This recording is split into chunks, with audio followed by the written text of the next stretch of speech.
Student कैसे हैं आप लोग। बिजनेस कम्युनिकेशन के एक और लेक्चर में आप सबका स्वागत है। आज बीकॉम फर्स्ट ईयर के जो स्टूडेंट जिनके पास बिजनेस कम्युनिकेशन सब्जेक्ट है उनके लिए बहुत ही खास क्लास लेकर मैं आ गया हूं।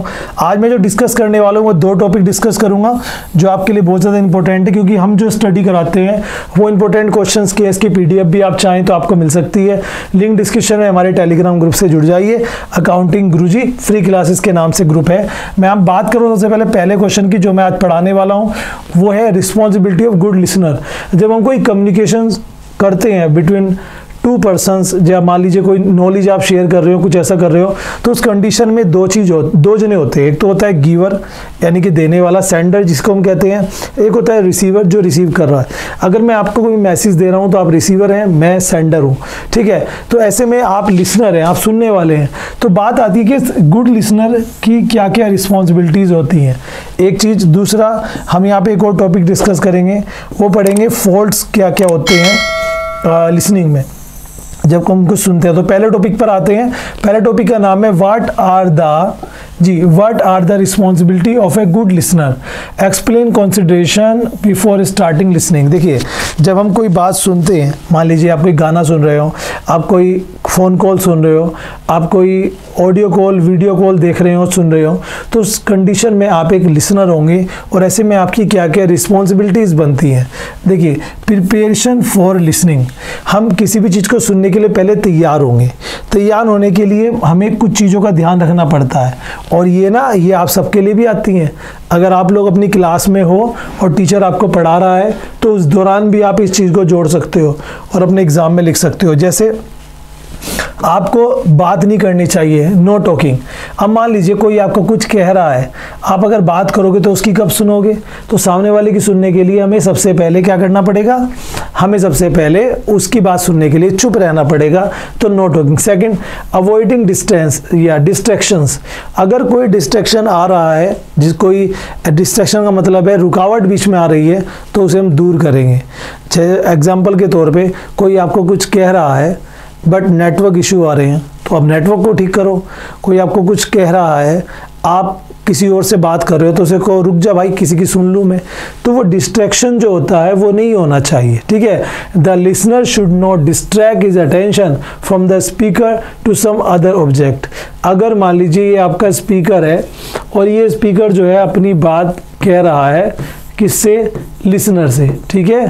तो जब ये लिसनर से कह रहा है तो बीच में अगर कोई डिस्ट्रैक्शन आ रहा है तो उसको हटाना चाहिए ताकि इनकी बात इन तक अच्छे से पहुंच सके। थर्ड आता है गुड एनवायरमेंटल कंडीशन। जब आप आपस में कोई बात कर रहे हो तो वहाँ पर इन्वायरमेंट सही होना चाहिए, नॉइज़ ना हो।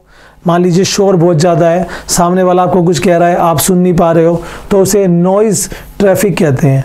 पुअर वेंटिलेशंस, अगर बिल्कुल भी वेंटिलेशन नहीं है तो बात कैसे जाएगी आप तक?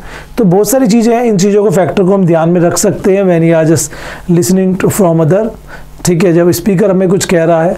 नेक्स्ट बात करते हैं, वो आता है या कंसिडरेशंस ऑन मैसेज। जी हाँ, आपको कंसिडरेशंस होना चाहिए किसी मैसेज के ऊपर, ठीक है। उसके इमोशंस, उसकी फीलिंग को समझना चाहिए, अवॉइड करना चाहिए इवैल्यूएशंस को, और शोइंग इंटरेस्ट, उसमें अपना इंटरेस्ट दिखाना चाहिए।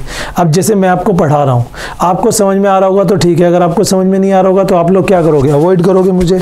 लेकिन अगर आप मेरे पढ़ाने में थोड़ा सा इंटरेस्ट दिखाओगे, जिस धारणा से, जिस मोटिव से मैं पढ़ा रहा हूँ वही मोटिव आपका होगा, तो डेफिनेटली आपको क्लास भी समझ में आएगी और आप अच्छे से देख भी पाओगे। ये सब चीज़ें होती हैं जब हम किसी से बात करते हैं और सामने वाला डिस्ट्रैक्शन ला रहा हो, सामने वाला आपकी बात ना सुन रहा हो, बीच में कोई डिस्टर्ब हो रहा है, बीच में नॉइज़ ज़्यादा आ रहा है, ठीक है, या आपकी भावनाएं ना समझ रहा हो सामने वाला, तो ऐसे में स्पीकर को खुद लगता है कि नहीं यार ये सही नहीं है और मुझे इससे बात नहीं करनी चाहिए, ठीक है। नेक्स्ट बात करते हैं, तो ये दो चीज़ रहती हैं। जब आप किसी की बात सुनते हो, आप एक लिसनर हो, तो आपको सबसे पहले तो किसी से बात नहीं करनी चाहिए, डिस्ट्रैक्शन को हटाना चाहिए और इन्वायरमेंट अच्छा करना चाहिए, और दूसरा आपको उसके इमोशंस की कदर करनी चाहिए, मैसेज को सुनना चाहिए, उसकी फीलिंग्स की कदर करनी चाहिए।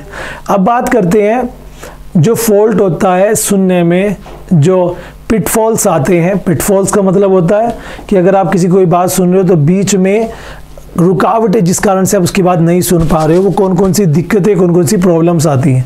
जैसे listening is a very important aspects of oral communication. दो तरह के कम्युनिकेशन होते हैं, ओरल कम्युनिकेशन, रिटन कम्युनिकेशन। मैं जो आपको पढ़ा रहा हूँ ये ओरल कम्युनिकेशन का पार्ट है, लेकिन मोस्ट इंपॉर्टेंट है इसलिए मैं करा रहा हूँ, एग्जाम में आता रहता है, ठीक है। ओरल कम्युनिकेशन में ओरल कम्युनिकेशन में आपकी कौन कौन से फॉल्ट ऐसे हैं जिस कारण से डिस्ट्रैक्शन आ जाता है, बात आप तक नहीं पहुंचती। नंबर 1, या प्रीजस्टिस अगेंस्ट द स्पीकर। जी हाँ, मान लीजिए आप सब सोच के बैठे हो हमें तो इनकी सुननी ही नहीं, तो फिर चाहे मैं कुछ भी कहता रहूं तुम्हें फ़र्क नहीं पड़ेगा।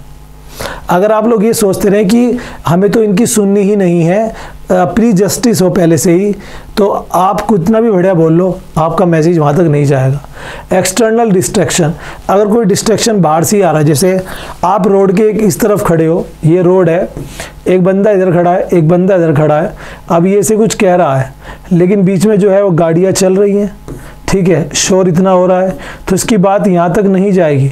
ये हो गया एक्सटर्नल डिस्ट्रैक्शन। थिंकिंग स्पीड, अगर आपकी थिंकिंग स्पीड सही है कि नहीं है, मैं जो कह रहा हूँ वो आप समझ पा रहे हो कि नहीं समझ पा रहे हो, आप मंद बुद्धि तो नहीं हो, ये भी एक रीज़न है। प्री मेच्योर इवैल्यूएशंस, अगर आप उसके कहने से पहले ही समझ जाते हो, हाँ ठीक है मुझे पता है तुम क्या कहना चाहते हो, ये अगर होता है प्री मेच्योर इवैल्यूएशन तो आपको प्रॉब्लम होगी। और सेमेंटिक जो स्टीरियोटाइप, अब इसके बारे में मुझे नहीं पता है, लेकिन मुझे लगता है ये क्या चीज़ है, ये है कि जब हमारी आवाज़ जो है वो प्रॉपर ना पहुंच रही हो आप तक, इसको ये कह सकते हैं। डिलीवरी और स्पीच, आपका बोलने का तरीका कैसा है, ठीक है ना। अगर आपका बोलने का तरीका बहुत ऐसा है, कुछ लोग ऐसे बोलते हैं, मैंने देखा है मेरे स्टूडेंट, सामने वाले को समझ में नहीं आता, मैं कहता हूँ तेरी शादी होगी तो तेरी घरवाली भी नहीं समझेगी तुझे, है ना। आवाज़ हमारी ऐसी होती है, किसी की बहुत फास्ट होती है, किसी की बहुत स्लो होती है, कोई इतनी जल्दी बोल देता है कि सामने को समझ में भी नहीं आता, ठीक है। मेरी तो ठीक है ना, कमेंट करके बताना, ठीक है। तो लैंग्वेज जो है बच्चों वो मैटर करती है। आप सब कोई भी क्वेरी हो तो कमेंट कर दिया करो यार। आपके हमारे बीच में कम्युनिकेशन का केवल एक ही सोर्सेज है, वो है कमेंट बॉक्स। तो कमेंट बॉक्स में ज़रूर से कमेंट करके जाना जो भी वीडियो को देख रहा है। डिलीवरी और स्पीच का बहुत बड़ा रोल है। नेक्स्ट आता है लैंग्वेज। मान लीजिए आप उर्दू में कुछ बोल रहे हो, मुझे आती नहीं, तो मेरे लिए तो बेकार है। आप फारसी में कुछ बोल रहे हो, आप तमिल में कुछ बोल रहे हो, मराठी में, गुजराती में कुछ बोल रहे हो, बट मुझे लैंग्वेजेस नहीं आती, तो मेरे लिए वो बेकार है। तो ये भी कहीं ना कहीं पिटफॉल्स है, ये भी कहीं ना कहीं एक बीच में दीवार है जिस कारण से मैं बात नहीं कर पा रहा। कहती है जी हाँ स्लोगिशनेस होता है, ये मान के चलो कि आपकी जो वॉइस है वो कट कट के आ रही है। जैसे ये सब तब होता है जब हम कॉल वगैरह पे बातचीत करते हैं। तो ये दो टॉपिक थे आज के, आज मैंने आपको समझाया। आई होप आपको क्लास हमारी समझ में आई होगी। समझ में आई है तो लाइक कर देना। ये दो क्वेश्चन आप नोट कर लीजिए, बहुत अच्छे क्वेश्चंस हैं। एक तो what are the fault of listening, यानी कि हिंदी में कहें तो सुनने में आने वाली बाधाएं कौन कौन सी हैं, कमियाँ कौन कौन सी आती हैं। और जो सेकेंड टॉपिक है वो रहता है आपका रिस्पॉन्सिबिलिटी ऑफ लिसनर, यानी कि सुनने वाले की जिम्मेदारी। तो ये सब चीज़ें आती हैं। दो क्वेश्चन है, अच्छे से नोट करें। नेक्स्ट मिलते हैं एक अगले टॉपिक के साथ जो बहुत ही इंटरेस्टिंग होने वाला है। ठीक है जी। तो नेक्स्ट टॉपिक में मैं आपको जो कराने वाला हूँ, क्योंकि जो इम्पोर्टेंट है वही कराऊंगा, उनकी तो मैंने वो बढ़ा रखी है। कल को भी दो क्वेश्चन लेंगे। What are the guidelines to effective listening, अच्छा सुनने के लिए क्या क्या गाइडलाइंस हो सकती हैं। और एक टॉपिक हम कवर करेंगे यहाँ पर, जी हाँ, एडवांटेज ऑफ गुड लिसनिंग। तो लिसनिंग के ऊपर जो भी टॉपिक्स होंगे इन दोनों को कवर करेंगे और ये टॉपिक खत्म होगा। उसके बाद चलेगा हमारा इंटरव्यू वाला पोर्शन जो बहुत बढ़िया होगा।